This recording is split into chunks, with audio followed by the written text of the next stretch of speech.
Welcome to Shades of Us. I'm your host, Darryl Brown. This month, we mark Black history by honoring the voices that strive to uplift their communities. Their contributions are in many fields, including politics, food insecurity, finance, and the arts.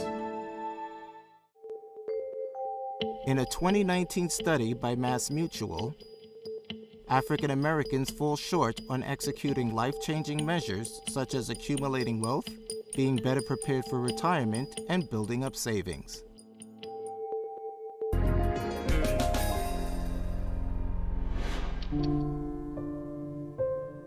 I think it's important that we do become at the core of everything of becoming intergenerationally wealthy is the importance to understand learning financial literacy. That is the basis of everything.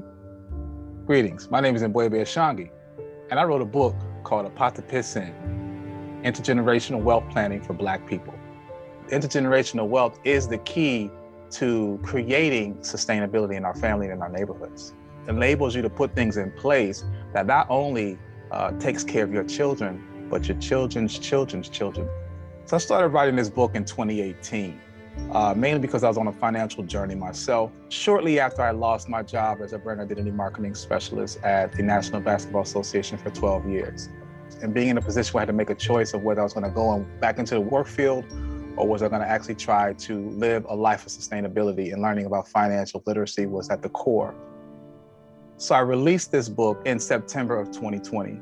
This book is written specifically towards people of African descent in the United States, or we could say the Black community, because we're the most underserved. We're the most, I would say, unknowing about finances.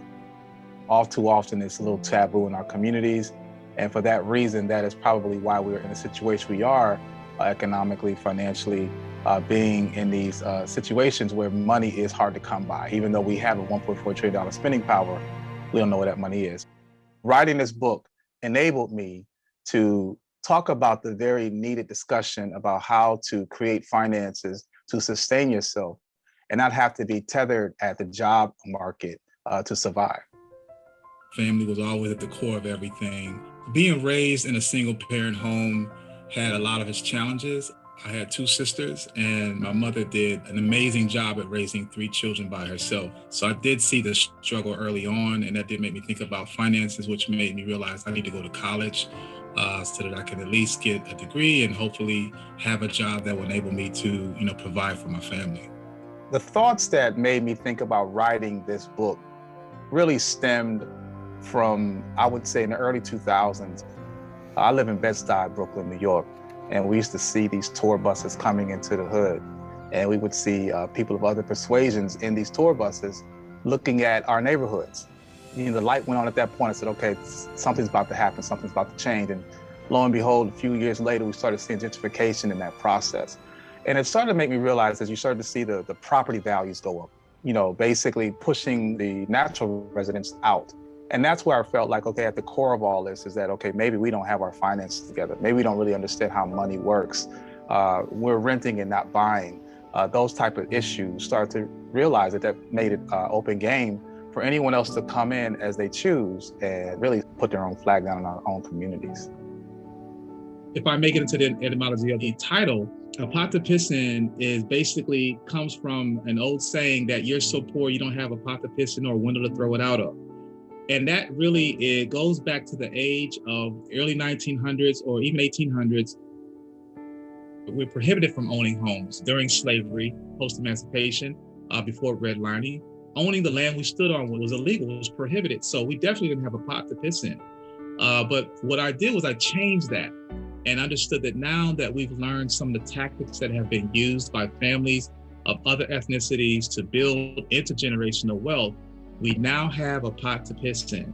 So in comparing my upbringing and my adult life, obviously hindsight is 20/20, and I wish I knew some things that I knew as a youth.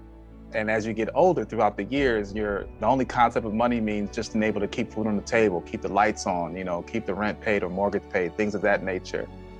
So taking that now principle that I've learned from folks that have created intergenerational wealth models, knowing now what I can implement, and that this is why I felt the importance of writing this book, is to share this information. It really does warm my heart to see how the nature of this thought has evolved into an actual concept that I think is palatable for Black people. The thing that really stuck in me as a young person is to always be an asset. It doesn't matter how old you are, doesn't matter your gender, doesn't matter your ethnicity. Everything you do revolves around money. So with that said, we have that old saying that cream, cash rules everything around me. Well, if that's the case, then why not get more intimate about it? Why don't we learn more about it so that we can get it to work for us instead of us working for it? We were put here to do greater things. And when you free your time, you have the ability to do those greater things. And these are the ventures that I'm on right now. So divine timing is something that's key. I am happy about the road I took to get here. And I'm just hoping that I can get folks there a lot sooner than I did.